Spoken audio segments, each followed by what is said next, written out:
Hai Sobat Investor, selamat datang di Islam Invest dan kali ini kita akan membahas tentang Bitcoin. Ya, sedikit pengenalan dulu ya tentang Bitcoin.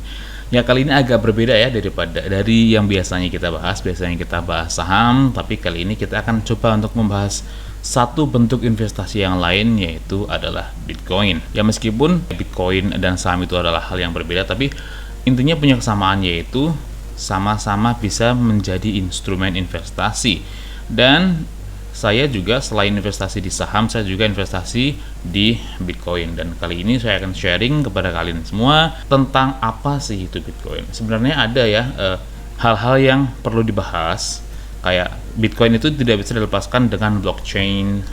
Ada Bitcoin, ada blockchain, ada kripto, ada aset digital. Nanti kita akan bahas satu-satu yang mungkin di video yang lain, tapi kita yang paling dasar dulu, yaitu apa itu Bitcoin dan apa itu blockchain, dan kenapa Bitcoin itu sangat bisa untuk dijadikan instrumen investasi, dan kenapa sekarang adalah saat yang tepat untuk mulai berinvestasi Bitcoin.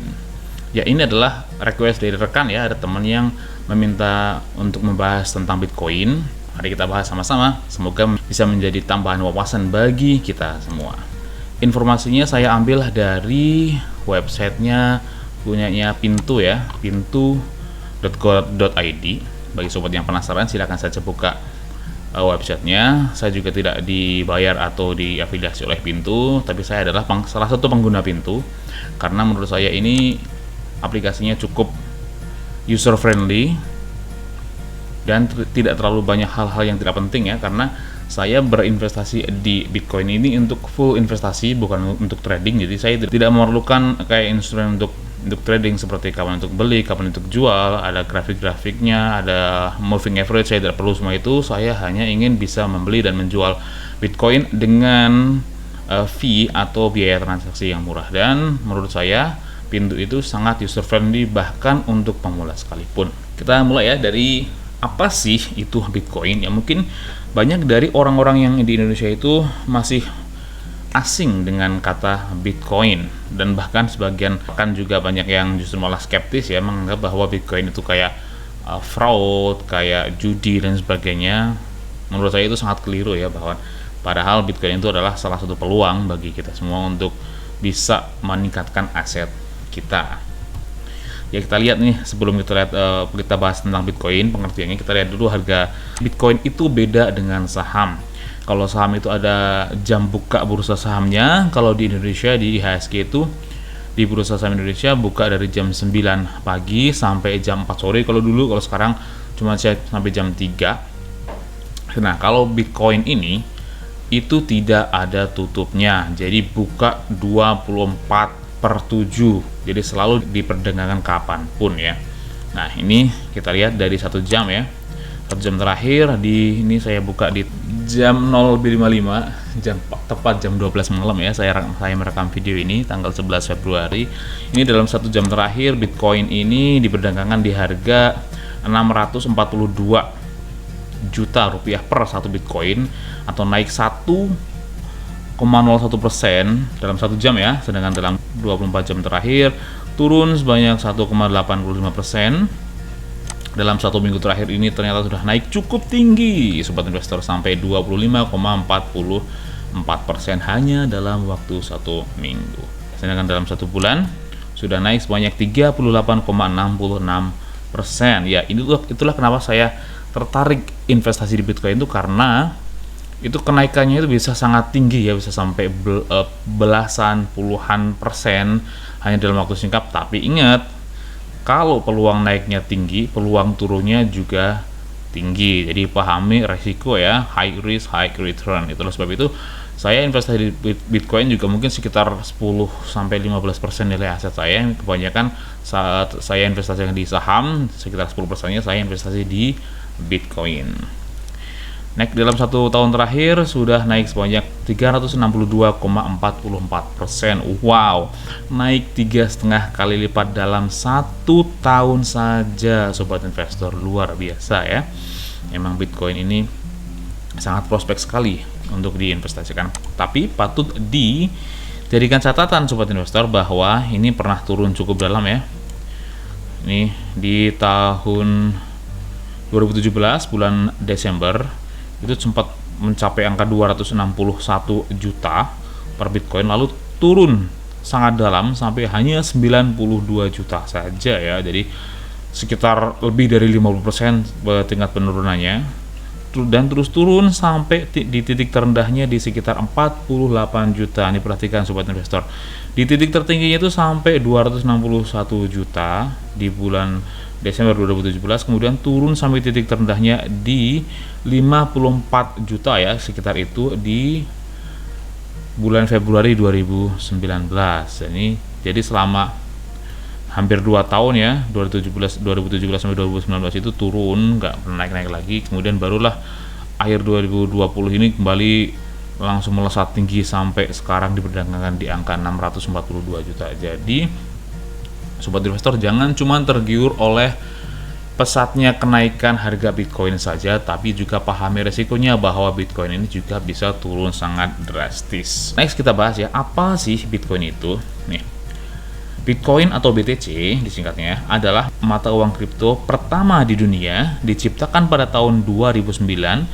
BTC disimpan dan diperdagangkan melalui jaringan internet menggunakan Bitcoin blockchain. Nanti kita bahas ya, apa itu Bitcoin dan apa itu blockchain, karena keduanya itu tidak bisa dipisahkan.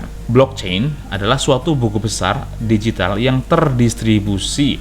BTC dapat dibagi menjadi satuan yang lebih kecil bernama Satoshi, di mana satu Bitcoin atau satu BTC adalah sama dengan 100 juta Satoshi. Saat ini ada 18,3 juta Bitcoin yang beredar dalam sirkulasi. Dengan 12,5 Bitcoin baru tercipta atau ditambang setiap 10 menit. Jadi setiap 10 menit itu hanya bertambah 12,5 Bitcoin saja di seluruh dunia, sobat investor. Ini yang menjadikan Bitcoin itu langka.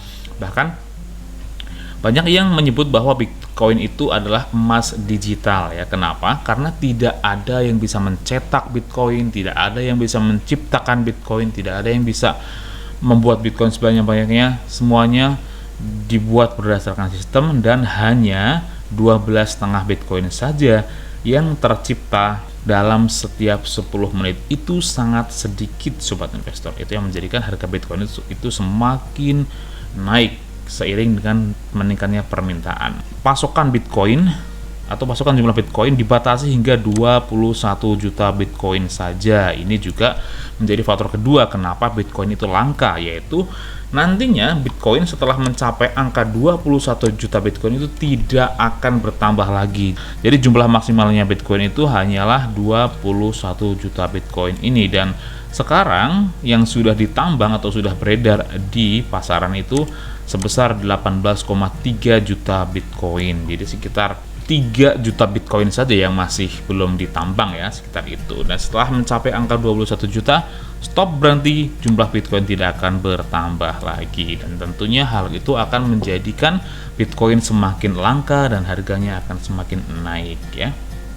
Karena pasokannya terbatas, harga Bitcoin telah melonjak pesat sebanyak 2.300% dari Januari 2015 ke Januari 2020, mendorong banyak orang untuk berinvestasi di Bitcoin. Hanya dalam waktu 5 tahun ya, dari Januari 2015 ke 2020 itu sudah melonjak sebanyak 2.300%, yang artinya 23 kali lipatnya hanya dalam waktu 5 tahun saja. Itu luar biasa. Untuk membahas lebih jauh tentang Bitcoin, kita harus tahu ya apa itu Bitcoin dan apa itu blockchain. Nah, video kali ini kita akan fokus di sini saja. Apa itu Bitcoin dan apa itu blockchain. Seperti dijelaskan yang barusan ya, bahwa Bitcoin itu adalah mata uang kripto pertama di dunia yang diciptakan oleh Satoshi Nakamoto.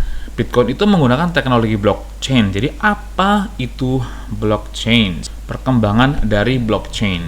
Jadi blockchain itu sebenarnya udah ada dari lama, dari sekitar tahun 1991, tapi semuanya masih berupa konsep ya. Nih 1991, konsep kriptografi yang dibungkus dalam blockchain itu pertama kali diterangkan oleh Stuart Haber dan W. Scott Stornetta di tahun 1991, dan di 1998 dijelaskan pula oleh Nick Szabo BitGold, yaitu emas digital.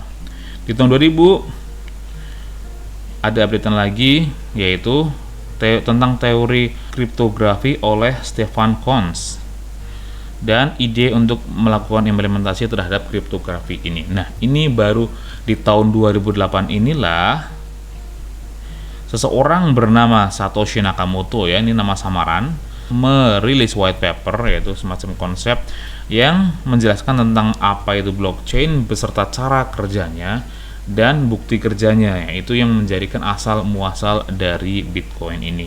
Nah, sejak itulah teknologi blockchain itu terus berkembang, ya, sampai sekarang. Nah, ini. Jadi sebelum ada Bitcoin, itu blockchain itu sendiri masih berupa konsep. Nah, setelah adanya Bitcoin dan terbukti Bitcoin itu bekerja, barulah teknologi blockchain ini mulai digali dan dikembangkan oleh seluruh orang di dunia yang meneliti tentang blockchain. Bitcoin merupakan aset digital yang pertama yang menggunakan teknologi blockchain. Blockchain seperti ini, yaitu distributed ledger, ya, jadi kayak semacam buku besar yang dimiliki oleh setiap server atau miner di seluruh dunia. Jadi bedanya dengan centralized system, nah ini bedanya nih. Kalau sistem keuangan sekarang kayak di Indonesia contohnya, itu semua transaksi uang di Indonesia itu dikontrol dan dikendalikan oleh bank sentral yang bernama Bank Indonesia. Jadi Bank Indonesia mengetahui berapa jumlah uang yang berada di Indonesia, siapa yang melakukan peminjaman, terus juga transaksi-transaksi semua dikontrol dan dicatat oleh Bank Indonesia. Sedangkan di blockchain itu tidak ada yang mengendalikan secara sentral, karena setiap transaksi yang terjadi yang berhubungan dengan Bitcoin itu dikopi oleh semua miner-miner di seluruh dunia.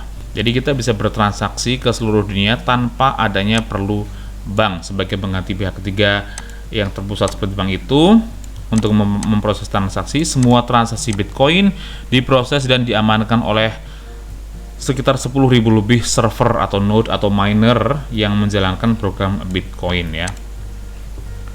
Jadi siapapun dapat menjalankan node atau server atau miner tersebut karena kodenya adalah open source. Jadi semuanya bisa berlaku sebagai bank sentral itu. Jadi kalau di Indonesia bank sentralnya hanya ada satu, yaitu Bank Indonesia. Kalau Bitcoin itu sentralnya itu tidak ada, sentralnya banyak. Semuanya bisa menjadi sentral yang kita sebut sebagai miner atau noder, ya. Jadi sobat investor kalau pengen jadi miner juga bisa.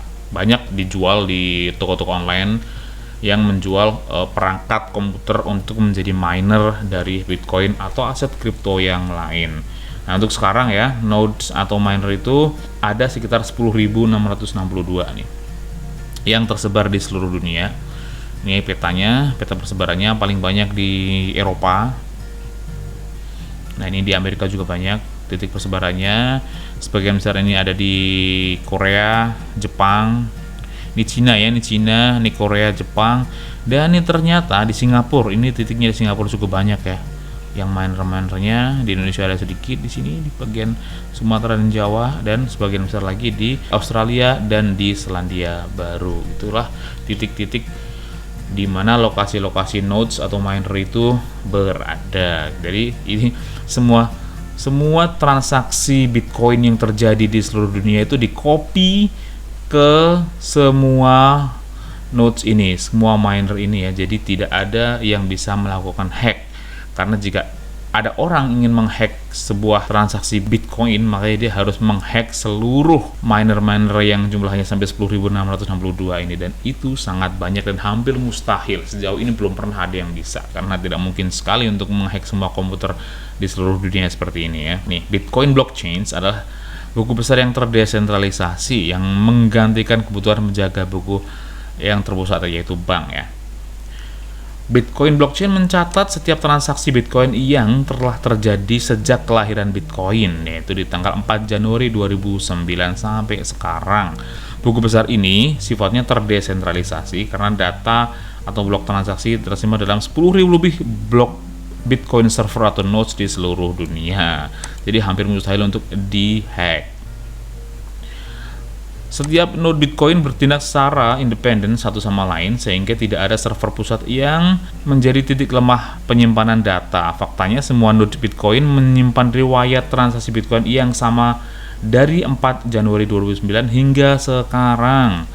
Semua nodes sifatnya setara satu sama lain, tidak ada yang menjadi server pusat, jadi sama, ya.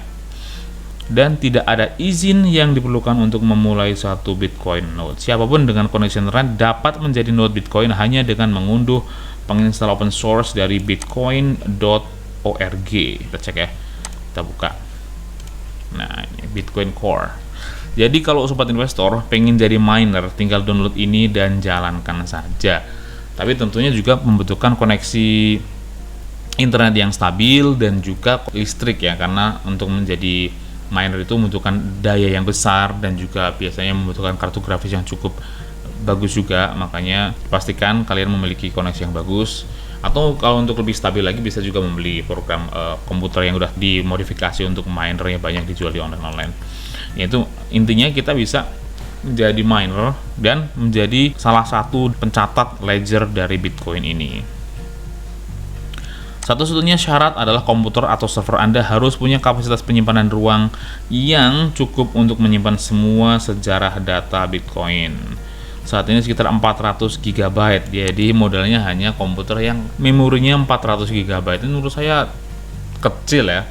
Untuk sekarang harddisk saja yang banyak yang jual 1 tera sekitar 500 ribuan. Kalau mau yang pakai SSD 400 GB ya mungkin sekitar sejutaan lebih dikit lah ya. Jadi cukup terjangkau. Nah, jadi imbalannya apa kalau ingin jadi miner? Penambang Bitcoin memvalidasi transaksi dan menerima Bitcoin baru sebagai imbalan. Ya, ini dia imbalannya. Jadi kalau kita menjadi miner, kita akan mendapatkan gaji atau upah berupa Bitcoin baru. Dan transaksi Bitcoin ini aman, final, dan tidak dapat diubah. Ini yang menjadikan Bitcoin ini semakin langka. Ini bedanya ya. Jadi antara blockchain di mana servernya ada banyak, ada sampai puluhan ribu, artinya juga tidak dapat dihack dan tidak ada yang mengontrol, tidak ada yang membuat regulasi, semua berlangsung secara natural ya. Beda dengan central system, yaitu ada bank sentral yang mengontrol setiap peredaran uang, yang juga menjadikan inflasi karena uang tercetak terus dan uang yang beredar di pasaran semakin banyak, yang artinya juga nilai dari uang itu berkurang karena adanya inflasi. Karena Bitcoin itu beda, karena nggak ada yang bisa menciptakan Bitcoin, maka harga Bitcoin juga stabil dan cenderung naik. Satu hal lagi kelebihannya juga akan memotong banyak fee ya. Kalau kita misal dengan adanya bank sentral, kita punya tabungan, kita akan dipotong kayak biaya administrasi, biaya ATM, biaya transfer antar bank juga kena. Jadi banyak fee yang lain yang kita tidak inginkan tapi terpaksa kita keluarkan karena kita menggunakan sistem dari bank sentral. Tapi dengan Bitcoin ini hampir tidak ada fee ya. Fee-nya sangat ada, fee-nya memang, tapi sangat kecil sekali. Kalau kita mau mengirim Bitcoin kepada orang lain yang ke walletnya orang, itu hampir tidak ada biaya, sangat kecil sekali dan sangat terjangkau. Ini juga menjadikan salah satu terobosan ya. Dan salah satu terobosan lagi, kita bisa mengirim Bitcoin itu tanpa batasan wilayah. Jadi kita bisa di Indonesia, kita bisa mengirim Bitcoin kemana saja, ke Amerika, ke Jepang. Itu tidak memakan waktu lama ya, dan biayanya juga sangat kecil sekali. Ini yang menjadikan Bitcoin ini adalah sebuah terobosan dengan teknologi blockchain. Ini yang pertama ya, untuk yang kita bahas sekarang, yaitu pengenalannya adalah Bitcoin dan blockchain. Jika kalian ada pertanyaan, silahkan tuliskan di kolom komentar ya tentang apa itu blockchain. Semoga penjelasan saya bisa menambah pengetahuan kalian tentang blockchain. Next kita akan bahas tentang yang lain ya, karena masih banyak bahasan tentang Bitcoin ini. Kita akan bahas soal apa itu kripto. Tadi kan baru bahas soal Bitcoin dan blockchain, dan ada lagi bahwa Bitcoin itu adalah salah satu jenis mata uang kripto, dan kita akan bahas apa itu kripto di video selanjutnya. Untuk sekarang mungkin cukup sekian saja ya, sampai jumpa di video selanjutnya. Tetap berinvestasi.